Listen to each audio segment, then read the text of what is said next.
Hello everybody, welcome back to my channel, Miska Creates. Today we are going to the stables for some inspiration and to hang out with my horses. But before we do, let's go over the essentials for any travel art toolkit. 1. You will need a paintbrush. I found this is purely out of preference and what kind of brush you enjoy painting with, or what your art medium is. For me, I love using my synthetic watercolor brushes for on the go, as you can fill it with water quite easily and carry it around with you. 2.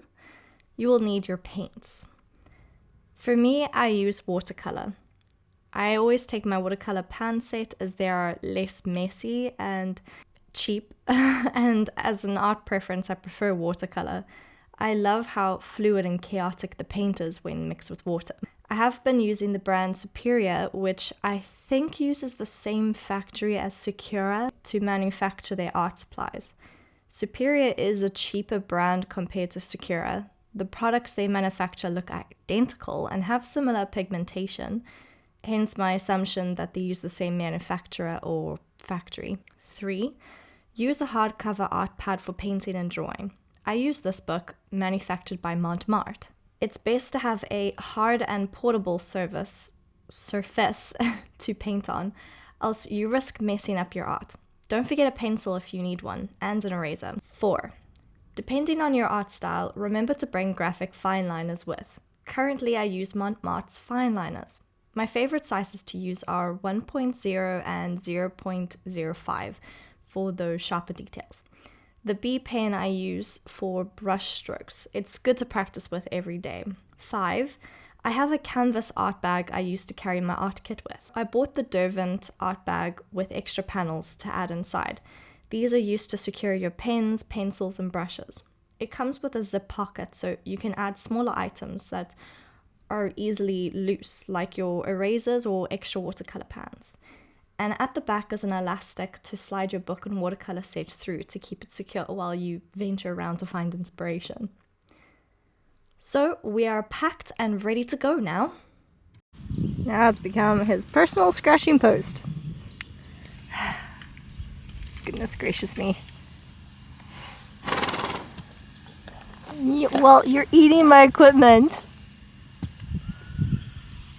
Can't even fool with these guys because they keep eating the equipment. You guys just want all the attention, huh?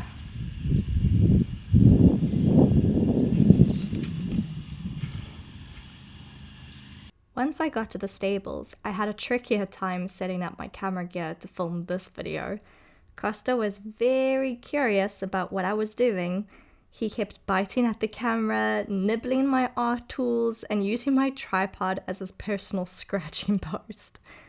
Ablaze was more eager just to have back scratches and tickles using the leaves of a paddock tree. While I was working on the finishing graphic line work of my watercolor bookmarks, Costa kept me company.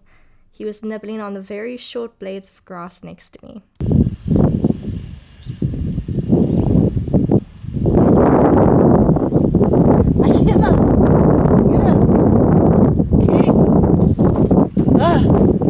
Once I got Costa to let me focus on the art, then came along Ablaze, who kept trying to knock over the camera tripod and distract me. I love my horses. No, I'm not scratching your bum. I'm not scratching the bum.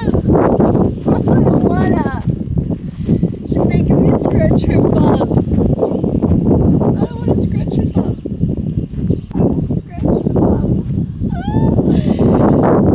Don't judge me, Costa. Don't judge me!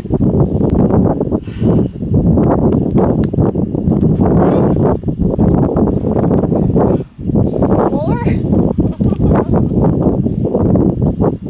Gosh. Peekaboo! Peekaboo! Peekaboo! Peekaboo! Hey, Costa! Costa!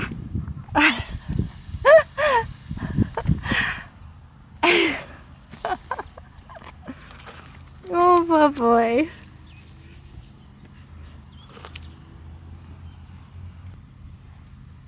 Yeah, my boy.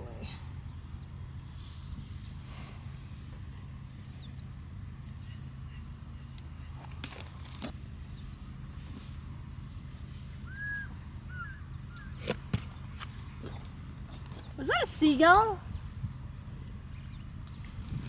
I'm not going crazy.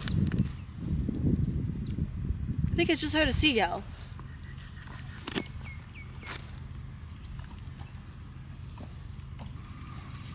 Costa, you can't eat my art book. You can't eat the art book.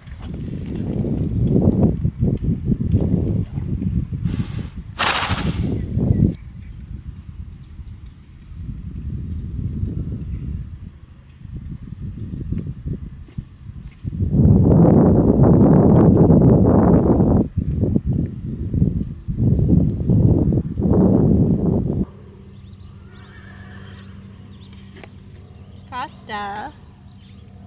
Costa. No, you can't be the cameraman. Costa! Stop! Hey!